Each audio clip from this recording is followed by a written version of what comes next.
Welcome back, lunatics, to Chapter 6, Night Thoughts. Ooh, sounds spicy. Here we go. Love was over, and her man was sleeping beside her. Her man.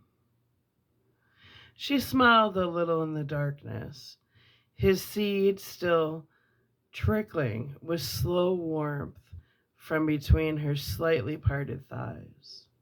And her smile was both rueful and pleased, because the phrase, her man, summoned up 100 feelings. Each feeling examined alone was a bewilderment. Together in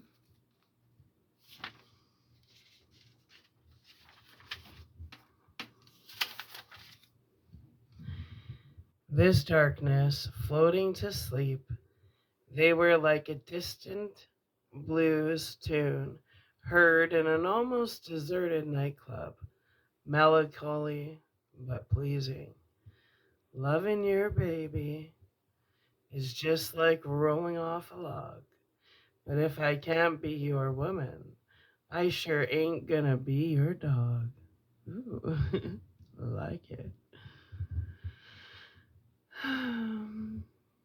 Had that been Billie Holiday or someone more prosaic like Peggy Lee, didn't matter. It was low and torchy, and in the silence of her head it played mellowy, as if issuing from one of those old-fashioned jukeboxes, a Wurlitzer, perhaps, half an hour before closing. Now, moving away from her consciousness, she wondered how many beds she had slept in with this man beside her. They had met in college and had first made love in his apartment. And that had been less than 3 months after her mother drove her from the house, told her never to come back, that if she wanted to go somewhere, she could go to her father, since she had been responsible for the divorce. Oh, that's pretty deep. That had been in 1970, so long ago. A semester later, they had moved in together, had found jobs for the summer, and had kept the apartment when their senior year began. She remembered that bed the most clearly, a big double that sagged in the middle. Mm-mm. When they made love, the rusty box spring had counted the beats. That fall, she had finally managed to break from her mother. Jack had helped her. She wants to keep beating you, Jack had said. The more times you phone her, the more times you crawl back begging forgiveness. The more she can beat you with your father. It's good for her, Wendy, because she can go on making believe it was your fault, but it's not good for you. They had talked it over again and again in that bed that year.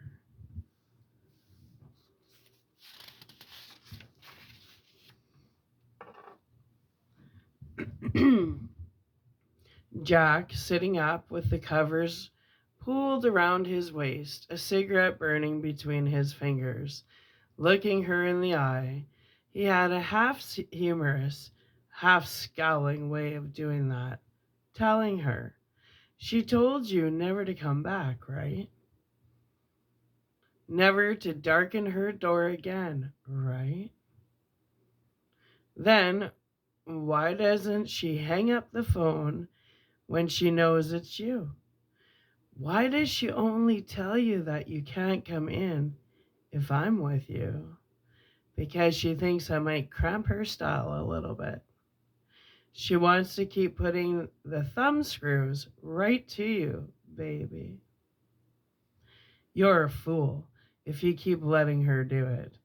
She told you never to come back, so why don't you take her at her word?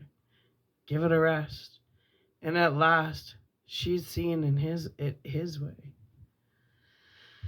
It had been Jack's idea to separate for a while, to get perspective on the relationship, he said. She had been afraid he had become interested in someone else. Later, she found it wasn't so. They were together again in the spring, and he asked her if she had been to see her father. She had jumped as if he'd struck her with a quirk. How did you know that? The shadow knows. Have you been spying on me? And his impatient laughter, which had always made her feel so awkward, as if she were 8 and he was able to see her motivations more clearly than she. You needed time, Wendy. For what? I guess to see which one of us you wanted to marry. Jack, what are you saying? I think I'm proposing marriage. The wedding, her father had been there, her mother had not been. She discovered she could live with that if she had Jack. Then Danny had come, her fine son. That had been the best year, the best bed. After Danny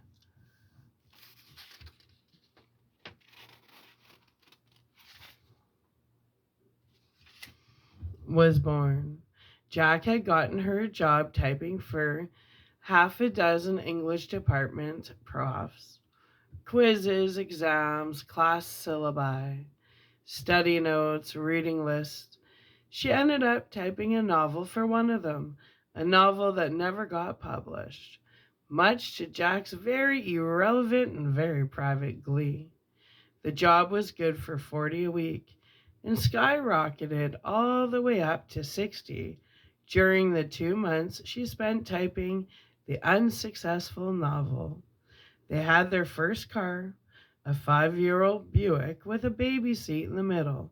Bright, upwardly mobile young marrieds. Danny forced a reconciliation between her and her mother, a reconciliation that was always tense and never happy, but a reconciliation all the time. All the same.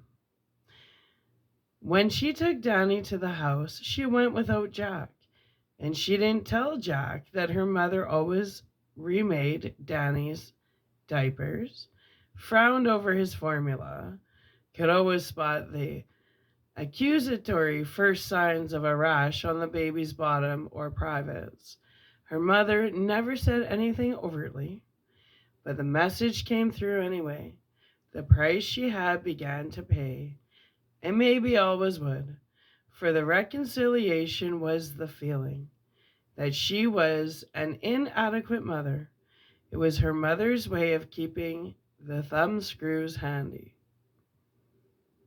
During the days, Wendy would stay home and housewife, feeding Danny his bottles in the sun-washed kitchen of the 4-room, second-story apartment, playing her records on the battered portable stereo she had had since high school.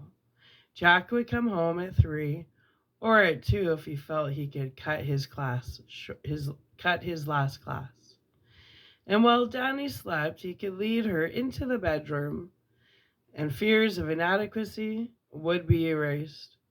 At night, while she typed, he would do his writing and his assignments. In those days, she sometimes came out of the bedroom where the typewriter was to find both of them asleep on the studio couch, Jack wearing nothing but his underpants. Danny sprawled comfortably on her husband's chest with his thumb in his mouth. She would put Danny in his crib, and read whatever Jack had written that night before waking him up enough to come to bed. The best bed, the best cheer. Hold on a sec. I need my armrest. Sun gonna shine in my backyard today, someday. In those days, Jack's drinking had still been well in hand.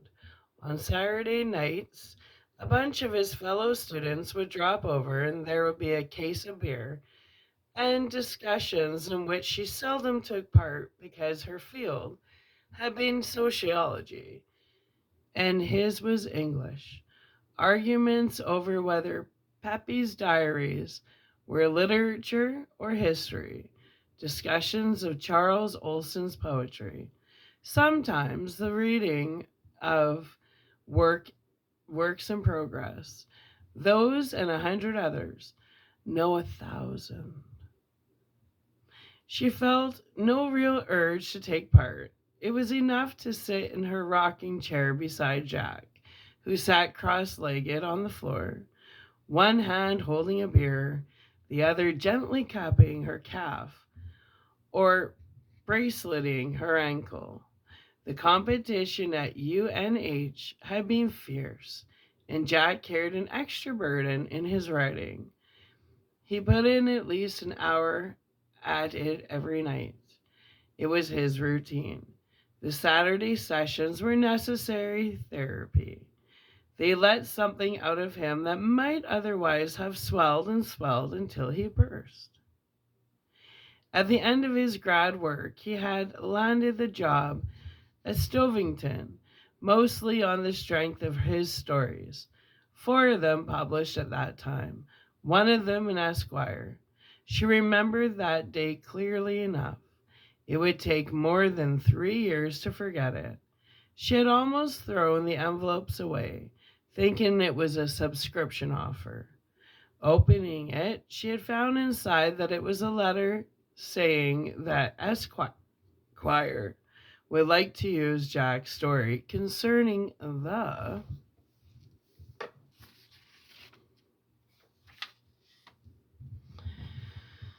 black holes. Early the following year, they would pay $900, not on publication, but on acceptance.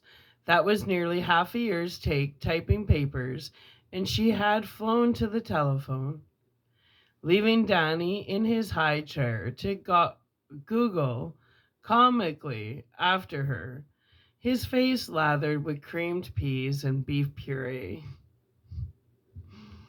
Jack had arrived from the university 45 minutes later.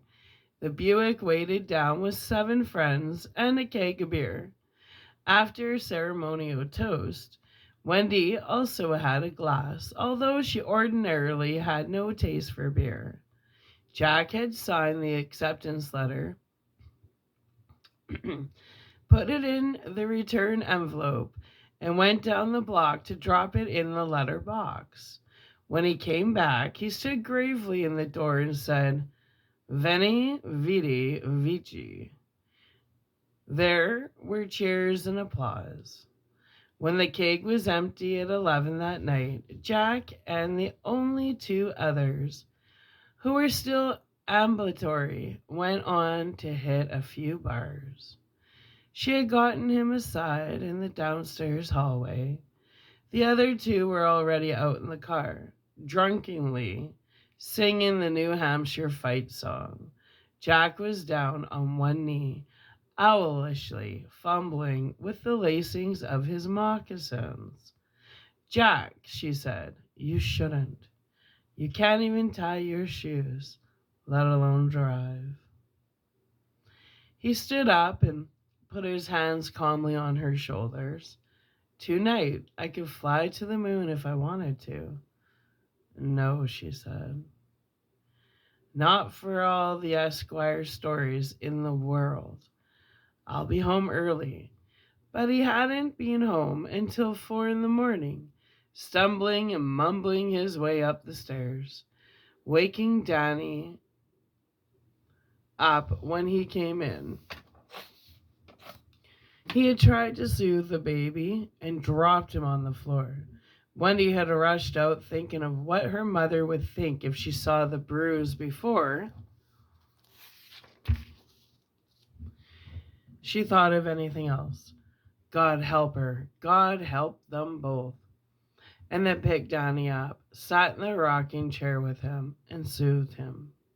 She had been thinking of her mother for most of the 5 hours Jack had been gone. Her mother's prophecy that Jack would never come to anything. Big ideas, her mother had said. Sure. The welfare lines are full of educated fools with big ideas. Did the Esquire story make her mother wrong or right? Winifred, you're not holding that baby right. Give him to me. And was she not holding her husband right? Why else would he take his joy out of the house? A helpless kind of terror had risen up in her, and it never occurred to her that he had gone out for reasons that had nothing to do with her. Congratulations, she said, rocking Danny. He was almost asleep again. Maybe you gave him a concussion. It's just a bruise. He sounded sulky, wanting to be repentant. A little boy, for an instant, she hated him. Maybe, she said tightly, maybe not. She heard so much of her mother talking to her departed father in her own voice that she was sickened and afraid. Like mother, like daughter, Jack muttered. Go to bed. She cried, her fear coming out, sounding like anger. Go to bed, you're drunk. Don't tell me what to do. Jack, please, we shouldn't. There were no words. Don't tell me what to do, he repeated sullenly, and then went into the bedroom. She was left alone in the rocking chair with Danny, who was asleep again. 5 moments later, Jack's snores came floating out to the living room. That had been the first night she had slept on the couch. Now she turned restlessly on the bed, already dozing, her mind freed of any linear order by encroaching sleep.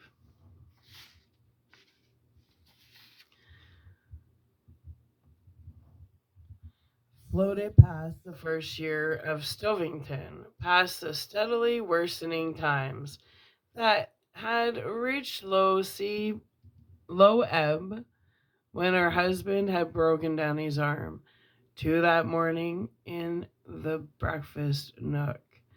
Danny, outside playing trucks in the sandpile, his arm still in the cast. Jack sitting at the table, pallid and grizzled, a cigarette jittering between his fingers. She had decided to ask him for a divorce. She had pondered the question from 100 different angles, had been pondering it, in fact, for the 6 months before the broken arm. She told herself she would have made the decision long ago if it hadn't been for Danny, but not even that was necessarily true. She dreamed on the long nights when Jack was out, and her dreams were always of her mother's face and of her own wedding. Who giveth this woman? Her father standing in his best suit, which was none too good. He was a traveling salesman for a line of canned goods that even then was going broke. And his tired face, how old he looked, how pale, I do. Even after the accident, if you could call it an accident, she had not been able to break it all the way out, to admit that her marriage was a lopsided defeat. She had waited, dumbly, hoping that a miracle would occur and Jack would see what was happening, not only to him but to her. But there had been no slowdown. A drink before going off to the academy, 2 or 3 beers with lunch at the Stovington house, 3 or 4 martinis before dinner, 5 or 6 more while grading papers. The weekends were worse. The nights out with Al Shockley were worse still.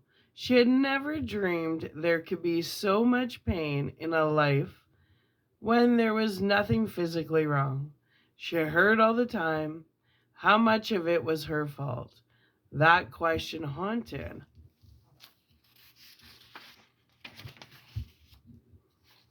her.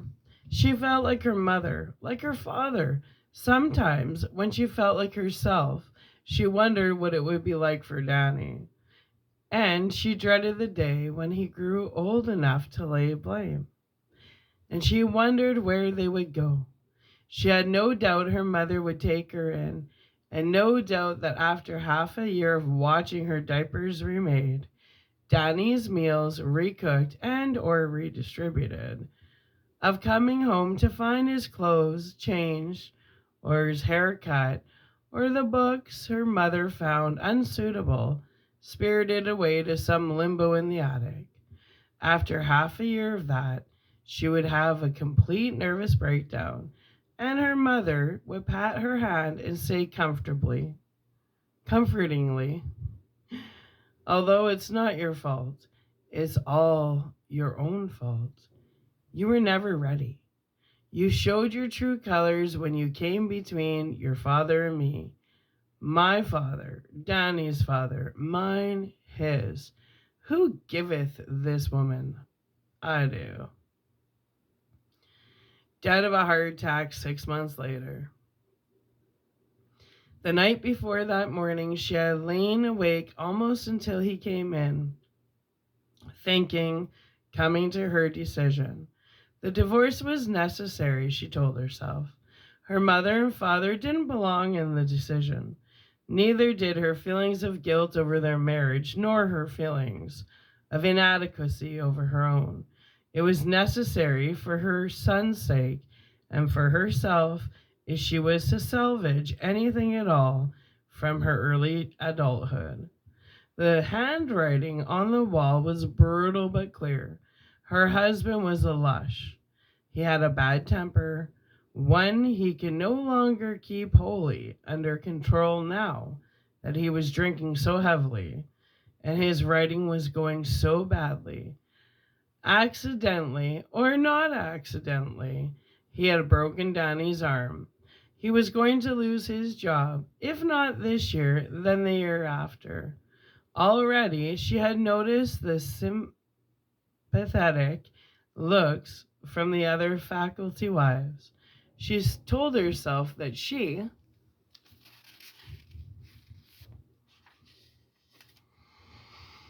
had stuck with the messy job of her marriage for as long as she could. Now she would have to leave it. Jack could have full visitation rights, and she would want support from him only until she could find something and get on her feet. And that would have to be fairly rapidly because she didn't know how long Jack would be able to pay support money. She would do it with as little bitterness as possible, but it had to end. So thinking, she had fallen off into her own thin and unrestful sleep, haunted by the faces of her own mother and father. You're nothing but a home wrecker, her mother said. Was her name Chelsea? Who giveth this woman? The minister said. I do, her father said. But in the bright and sunny morning, she felt the same. Her back to him, her hands plunged in warm dishwater up to her wrists. She had commenced with the unpleasantness. I want to talk to you about something that might be best for Danny and I. For you too, maybe. We should have talked about it before, I guess. And then he had said an odd thing. She had expected to discover his anger, to provoke the bitterness, the recriminations. She had expected a mad dash for the liquor cabinet, but not this soft, almost toneless reply that was so unlike him. It was almost as though the Jack she had lived with for 6 years had never came back last night, as if he had been replaced by some unearthly doppelganger that she would never know or be quite sure of. Would you do something for me? A favor? What? She said to discipline her voice strictly to keep it from trembling. Let's talk about it in a week, if you still want to. And she had agreed. It remained unspoken between them. During that week, he had seen Al Shockley more than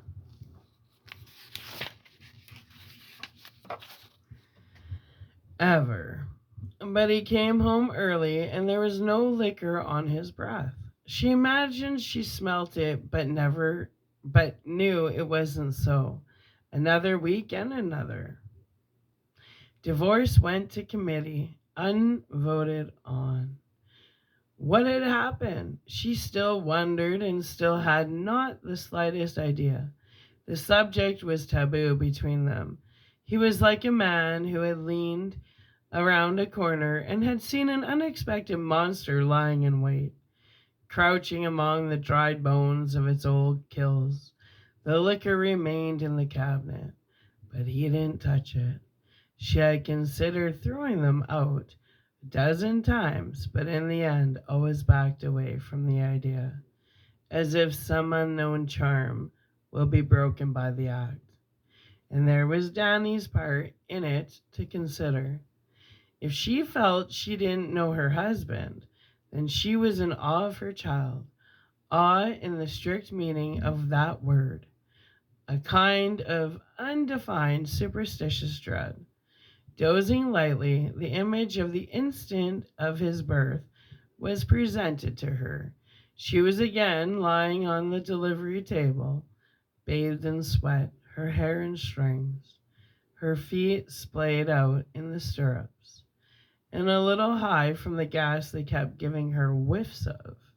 At one point, she had muttered that she felt like an advertisement for gang rape, and the nurse, an old bird who had assisted at the births of enough children to populate a high school, found that extremely funny. The doctor between her legs, the nurse off to the side, arranging instruments and humming. The sharp, glassy pains had been coming at steadily shortening intervals, and several times she had screamed in spite of her shame. Then the doctor told her quite sternly that she must push, and she did. And then she felt something being taken from her. It was a clear and distinct feeling, one she would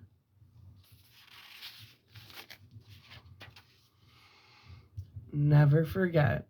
The thing taken.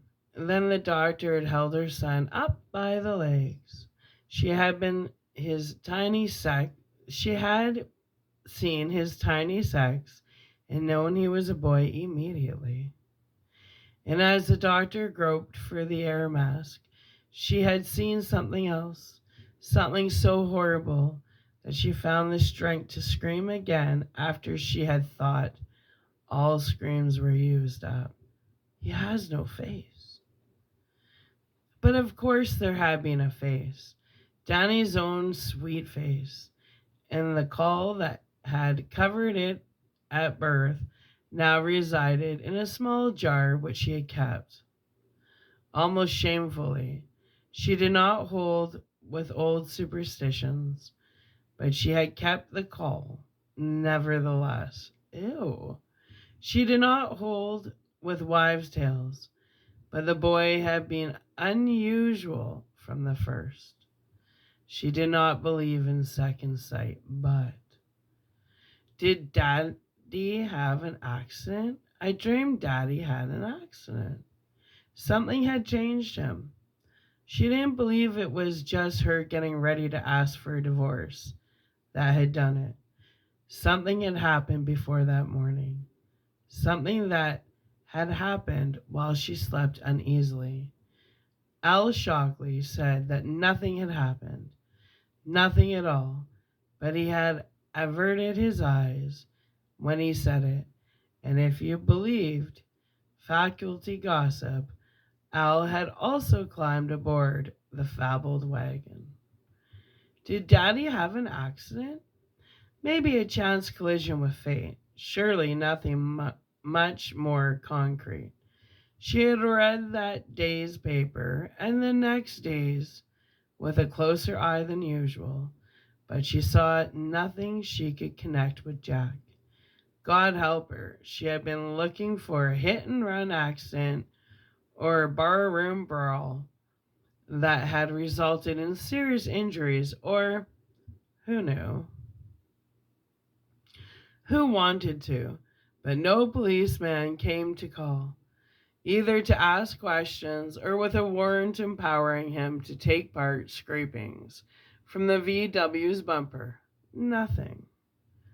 Only her husband's 180-degree change in her son's sleepy question on waking. Did Daddy have an accident? I dreamed.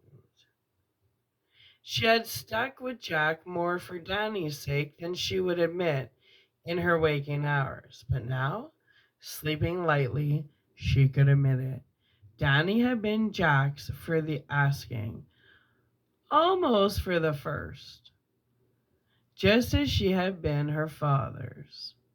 Spinning a bottle back on Jack's shirt, Jack could get him to eat after she had given up in disgust. Even when Danny was teething, and it gave him visible pain to chew. When Danny had a stomach ache, she would rock him for an hour before he began to quiet. Jack had only to pick him up, walk twice around the house with him, and Danny would be asleep on Jack's shoulders, his thumb securely corked in his mouth. He hadn't minded changing diapers, even those he called the special deliveries. He sat with Danny for hours on end, bouncing him on his lap, playing finger games with him, making faces at him while Danny poked at his nose and then collapsed with the giggles. He made formulas and administered them faultlessly, getting up every last burp afterward. He would take Danny with him in the car to get the paper or a bottle of milk or nails at the hardware store, even when their son was still an infant. He had taken Danny to Stovington Keene soccer match when Danny was only 6 months old, and Danny had sat motionlessly on his father's lap through the whole game, wrapped in a blanket, a small Stovington pennant clutched in one chubby fist. He loved his mother, but he was his father's boy. Hadn't she felt, time and time again, her son's wordless opposition to the whole idea of divorce? She would be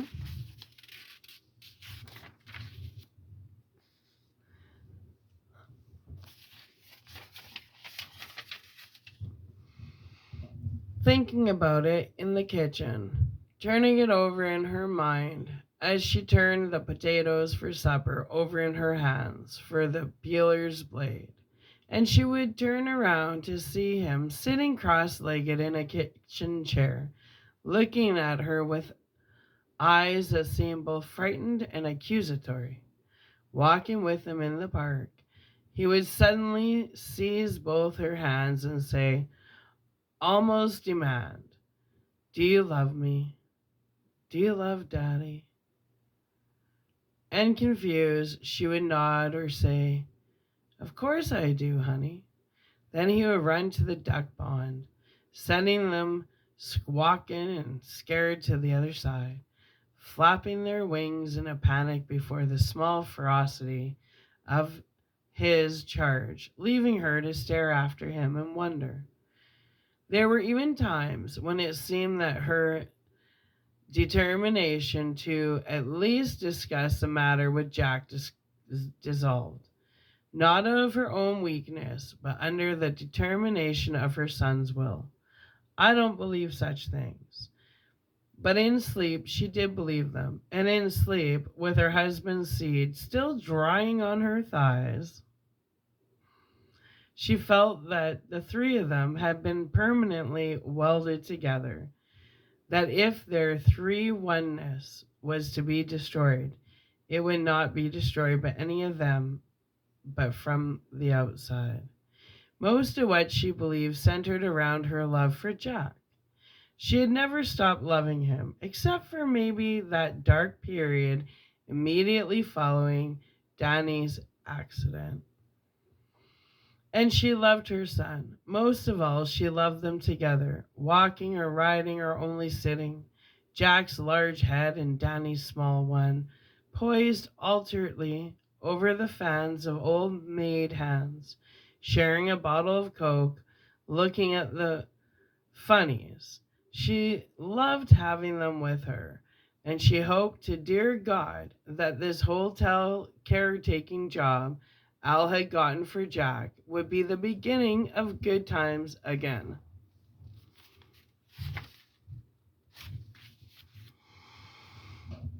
And the wind gonna rise up, baby, and blow my blues away.